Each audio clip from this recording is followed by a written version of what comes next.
أعوذ بالله من الشيطان الرجيم. بسم الله الرحمن الرحيم.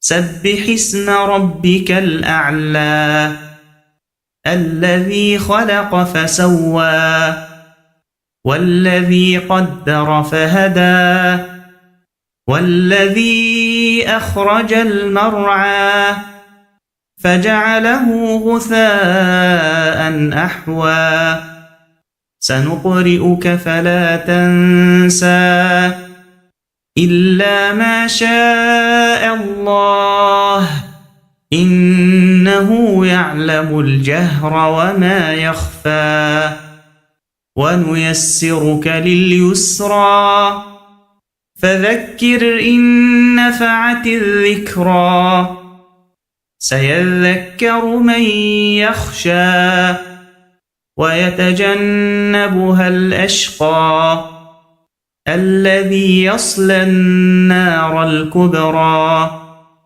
ثم لا يموت فيها ولا يحيا قد أفلح من تزكى وذكر اسم ربه فصلى بل تؤثرون الحياة الدنيا والآخرة خير وأبقى إن هذا لفي الصحف الأولى صحف إبراهيم وموسى.